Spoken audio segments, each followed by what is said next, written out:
Cada homem não é um nome.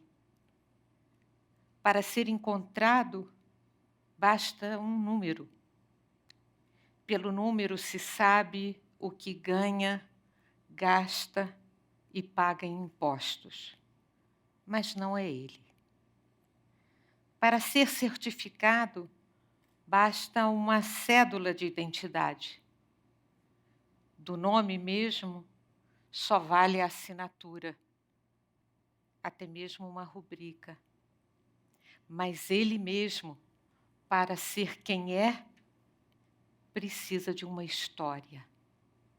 E não basta abrir a boca em expressões fáticas de cortesia, em apresentações sociais. É preciso narrar. E narrar, insiste o pensador Paul Ricoeur, é narrar-se.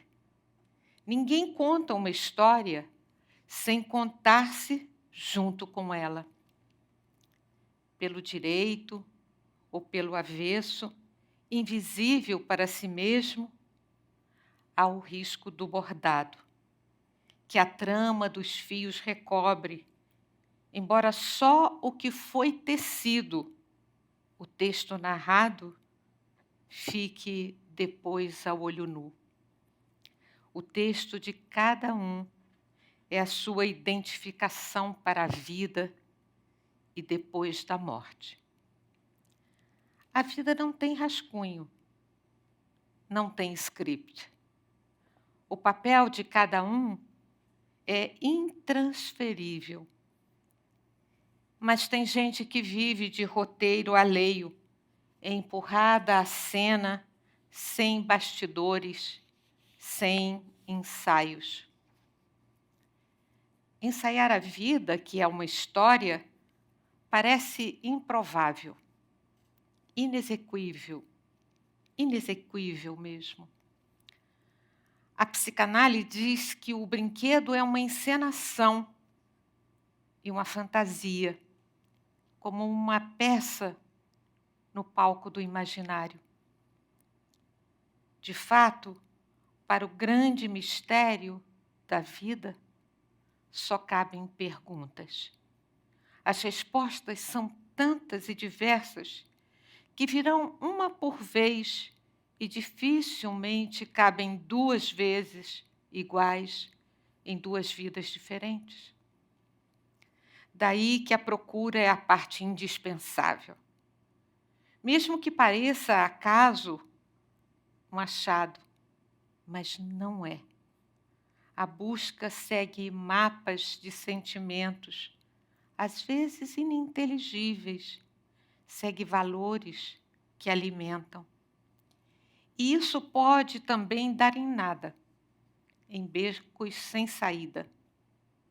Mas depende. Depende do que se busca e depende de alguns outros. Mas não dá para ir sozinho. Sozinhos não vamos a lugar algum. Não sabemos sequer quem somos e, de fato, o que buscamos. E por isso, a humanidade começa nos que nos rodeiam, diz Walter Ugumãe, e não exatamente no indivíduo. Triste memória, a de Caspar Hausen. É preciso algo evocativo em um dos tempos, passado, presente ou futuro, para ter-se razão de ser e não ser apenas alguma coisa qualquer. Dependemos de alguém para que saibamos quem somos. Um reflexo, não do mesmo, mas do outro, que dá sinais para nos entendermos. Difícil é reconhecer tal coisa e muito trabalhoso aceitar.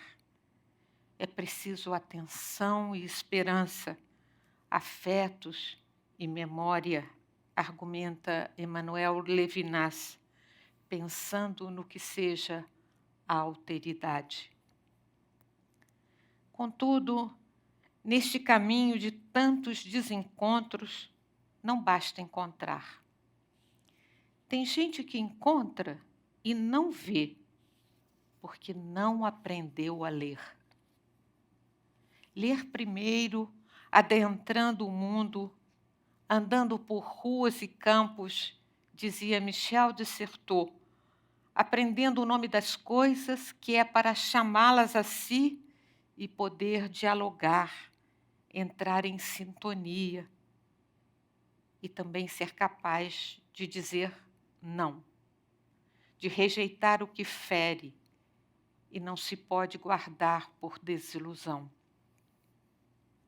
Só que esse passeio precisa de companhia. Pode ser um avô, pode ser com quem se vai ao mesmo tempo no mesmo caminho, como no caso dos discípulos de Emaús. E criança também vale, nos pátios, nos corredores e em meio aos panos de dormir. A conversa pode ser para espantar a tristeza ou para celebrar. E aí reside uma experiência que não tem plano prévio, mas cresce na sementeira do sensível, coisa incorpórea do paraíso que são os outros. O outro é a condição mesma do ser que habita o homem.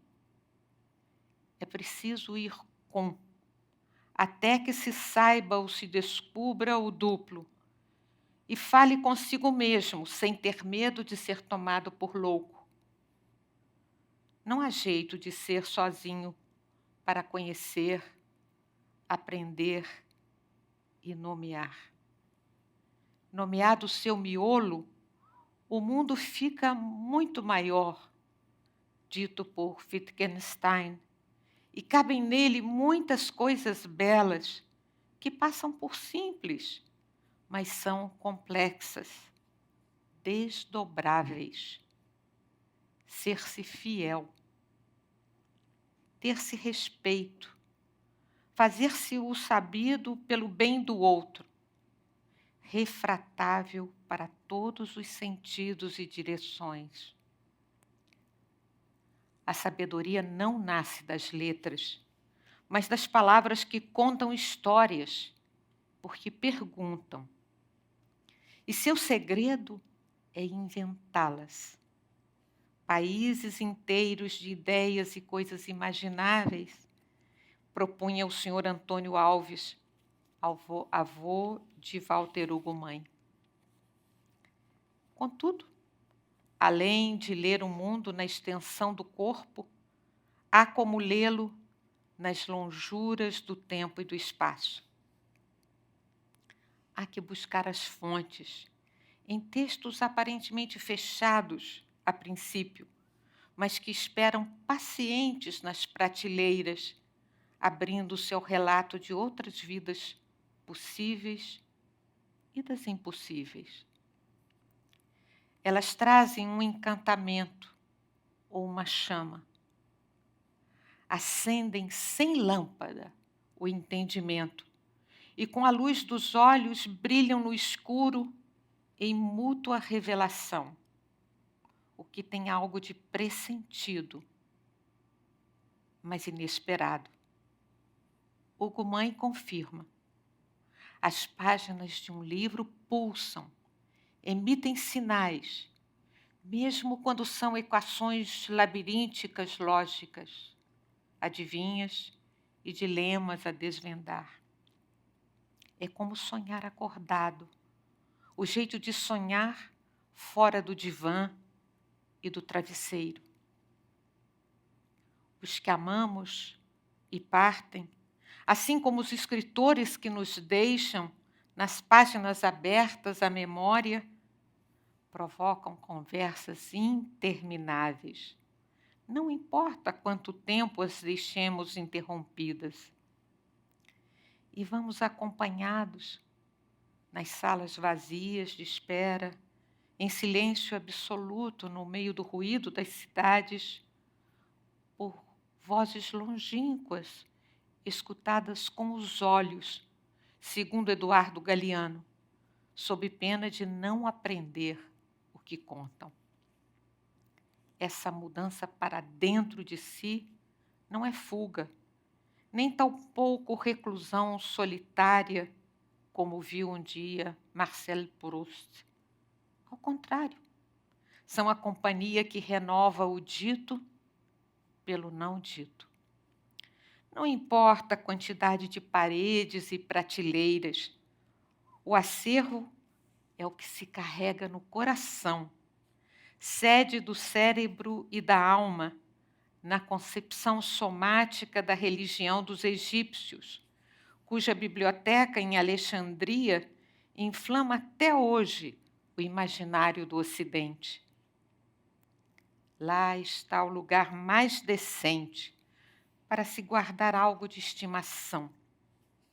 Ao adentrar pelas páginas, para o depois do que se não vê, na expressão de Guimarães Rosas, saímos no avesso da realidade e do tempo, já que os livros falam ininterruptamente, enquanto bisbilhotam os recônditos da vida de cada leitor, de modo singular. E não se aborrecem com os novatos, nem se cansam, porque nunca acabam de dizer a que vieram, atestou Ítalo Calvino. Milênios e milhares de leitores não esgotaram a Bíblia, nem a crítica secular a Shakespeare ou Machado. Mas há gente que sai quase incólume de um livro. Vestem-se de títulos nobres e vão à porta fora explicar as descobertas importantes, porque não crescem. Crescer é diferente de aumentar de idade ou de tamanho. Grandes são os que se corrigem, diz a mãe a Walter Hugo. Lê-se para aprender, a descobrir, pelo menos, o que guarda a potência de existir e que não é ação ainda. A potência máxima é amar e cuidar de alguém, pois só isso permite esperar o melhor. A leitura não se contenta com a configuração do mundo, comprometida pelo leitor que habita o livro, diria Paul Ricoeur. Refigurar o mundo é poder mudar-se para mudá-lo. E sim, isso implica, em alguns casos, a escrever. Dar histórias como frutos que serão compotas, geleias, sorvetes, ao sabor e receita de quem os recolhe. Há um sentimento triste, o de pensar que há leitores perdidos, porque não tiveram companhia, nem apresentados foram as narrativas que contam sua história e a de outros. Talvez os homens não saibam esperar, mas os livros vão esperar sempre que alguém os abra. Para estes, nunca é tarde. Tarde é só a metade do meio dos dias e crescer pode ser súbito. Por isso se desenha uma linha sobre o hoje na escuta do relato que faz cair as escamas dos olhos, como aconteceu a Saulo no caminho de Damasco. Para ver amanhã, reconta-se o paraíso, seja pela oralidade ou no palco, seja como for. Contar é preciso. Quando se apagam as luzes do dormitório ou do teatro, e a insônia acorda memórias, o desassossego aquieta. Se os passos e as vozes vêm de um sujeito antes de papel e tinta, que vai tomando carne e sangue e faz companhia à beira do leito. Ali a vida parece completa, páginas todas vividas, e um fim contado ou imaginável garante que vai haver outro dia. A história que revolve o escuro toca com ansiedade e esperança as perguntas que não foram ainda entendidas. De manhã se percebe que não se ficou só. No corredor, entre as tralhas do cotidiano, os livros aguardam o respeito que a palavra desautomatizada pede. Ela sabe de outros mundos, congrega gentes e narra os muitos modos pelos quais a vida resiste original. No conto de cada um, faz falta o outro que ponha o ponto, insistia Riobaldo na narração de Guimarães Rosa, para pausa e seguimento, que dê leitura do suprassenso. Por isso, o rapaz que habitava livros descobre as mais belas coisas do mundo e que Sartre se enganara. O paraíso são os outros. Fechada a última página ou a cortina, a história não termina. Ela vai com você, com o leitor, livro vivo, como Borges cego e, no entanto, de retinas nunca fatigadas.